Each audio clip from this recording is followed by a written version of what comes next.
થોડા સમય પહેલા ગુજરાતના નરેન્દ્ર મોદી સ્ટેડિયમને બોમ્બ વિસ્ફોટ કરવાની ધમકી આપવામાં આવી હતી। ત્યારબાદ અમદાવાદની 2 શાળાઓ અને બીજે મેડિકલ કોલેજમાં બોમ્બ વિસ્ફોટની ચેતવણી આપવામાં આવી। આ બધી જ ધમકીઓ ઈમેલ દ્વારા મળી હતી। સાથે સાથે ગુજરાત હાઈકોર્ટમાં પણ બોમ્બથી ઉડાવી દેવાની ધમકી મળી હતી। ગુજરાત પોલીસ મહિનાઓથી ઈમેલ મોકલનાર વ્યક્તિને શોધી રહી હતી અને જ્યારે પોલીસની શોધ પૂર્ણ થઈ ત્યારે સત્ય જાણીને બધા ચોંકી ગયા। ઈમેલ મોકલનાર છોકરીનું નામ રેને જોશિલ્ડા છે, જે ચેન્નઈની એક જાણીતી બહુરાષ્ટ્રીય કંપનીમાં કામ કરે છે। અમદાવાદ વિમાન દુર્ઘટના પછી પણ જોશિલ્ડાએ બીજે મેડિકલ કોલેજને ધમકીભર્યો ઈમેલ મોકલ્યો હતો। જોકે તેની એક ભૂલથી પોલીસને તેના ઘર સુધી પહોંચવાનો રસ્તો મોકળો મળ્યો। 12 રાજ્યોમાં બોમ્બ વિસ્ફોટની ધમકીઓ મોકલી, જેમાં જોશિલ્ડાએ નકલી આઈડી બનાવી હતી અને VPN અને ડાર્ક વેબની મદદથી આ ધમકીભર્યા ઈમેલ મોકલ્યા। ચેન્નઈમાં રહેતા જોશિલ્ડાએ માત્ર ગુજરાત જ નહીં પરંતુ 11 અલગ અલગ રાજ્યોમાં બોમ્બ વિસ્ફોટની ધમકીઓ મોકલી હતી।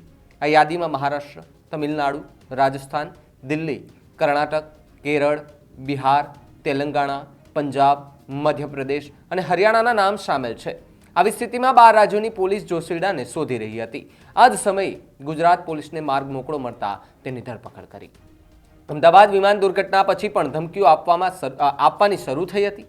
12 જૂનના રોજ જ્યારે અમદાવાદમાં બીજે મેડિકલ કોલેજના બિલ્ડિંગ પર વિમાન ક્રેશ થયું ત્યારે જોશિલ્ડાએ ફરી ધમકીભર્યો ઈમેલ મોકલ્યો।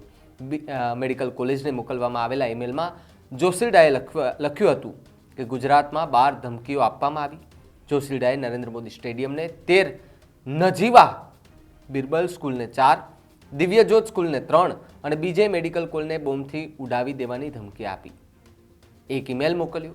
સ્કૂલની ફરિયાદ પર 3 જૂન 2025ના રોજ સરખેજ પોલીસ સ્ટેશનમાં ઈમેલ મોકલનાર વિરુદ્ધ ફરિયાદ નોંધાઈ અને સાયબર પોલીસે તેને શોધ શરૂ કરી। કયું કારણ કે જે સૌથી મોટું સામે આવ્યું, વાત એની કરીએ। હવે પ્રશ્ન એ છે કે જોશિલ્ડાએ બધું કેમ કર્યું? જવાબ એ છે કે જોશિલ્ડાએ પ્રેમનો બદલાવવા માટે કર્યું। આ કાવતરું ઘડ્યું? હા, પોલીસ અધિકારી શરદ સિંધલના મતે જોશિલ્ડા દિવિજ પ્રભાકર નામના વ્યક્તિ સાથે પ્રેમમાં હતી અને તેની સાથે લગ્ન કરવા માંગતો હતો। જોકે જોશિલ્ડાનો પ્રેમ એકતરફી હતો। દિવિજે તેની સાથે લગ્ન કરવાનો ઇનકાર કર્યો અને ફેબ્રુઆરીમાં બીજી છોકરી સાથે લગ્ન કર્યા। આવી સ્થિતિમાં દિવિજને ફસાવવા માટે જોશિલ્ડાએ તેના નામે નકલી આઈડી બનાવી અને 12 રાજ્યોમાં અલગ અલગ સ્થળોએ ઈમેલ મોકલવામાં આવ્યા।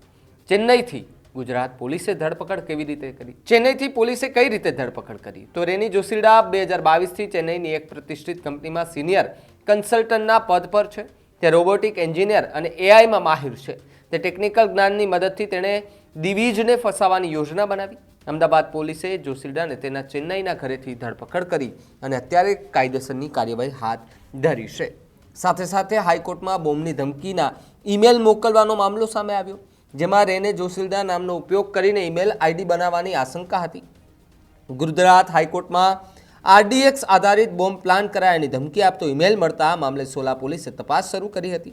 આ કેસમાં રેને જોશિલ્ડા વિરુદ્ધ સાયબર ક્રાઇમે કાર્યવાહી કરતા કોઈએ તેના નામનો ઈમેલ આઈડી એવું બનાવીને શક્યતા પોલીસે વ્યક્ત કરી।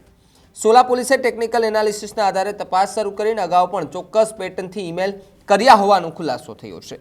સાથે સાથે મંગળવારે ગુજરાત હાઈકોર્ટના રજિસ્ટ્રારના ઈમેલ પર રેને જોશિલ્ડાના નામથી એક ઈમેલ આઈડી આવે છે। ગુજરાત હાઈકોર્ટ પરિસરમાં RDX આધારિત બોમ્બ પ્લાન કરાયો છે અને VVIPને ટાર્ગેટ કરવામાં આવશે। આ ઈમેલ આવતા જ બોમ્બ સ્ક્વોડ સાથે ડોગ સ્ક્વોડ અને પોલીસ તપાસ કરતા કોઈ વાંધાજનક ચીજ વસ્તુઓ મળી નહોતી। આ અંગે સોલા પોલીસ સ્ટેશનના PI KN ભૂકાણે જણાવ્યું કે રેને જોશિલ્ડા સાયબર ક્રાઇમની કસ્ટડીમાં હોવાથી તેણે ઈમેલ કર્યો હોવાની શક્યતા ઓછી છે, પરંતુ ચેન્નઈથી સાયબર ક્રાઇમ દ્વારા તેની ધરપકડ થઈ તે જાણ થતાં કોઈ તેના નામનો ઈમેલ આઈડી એવું બનાવી અને ગુજરાત હાઈકોર્ટને બોમ્બની ધમકી આપ્યાની શક્યતાઓ વધી રહી છે। આ માટે ટેકનિકલ એનાલિસિસના આધારે IP એડ્રેસ ટ્રેક કરીને તપાસ કરવામાં આવી રહી છે। ઉલ્લેખનીય છે કે અગાઉ પણ આ પેટર્નથી ધમકીભર્યા મેલ ગુજરાત હાઈકોર્ટના રજિસ્ટ્રારને મોકલવામાં આવ્યા, ત્યારે ગુજરાત હાઈકોર્ટની કામગીરી બપોર પછી બંધ કરવામાં આવી હતી। જે બંને ઈમેલ એક જ વ્યક્તિને મોકલવામાં આવી હોય તેવી પોલીસને આશંકા જોવા મળી રહી છે।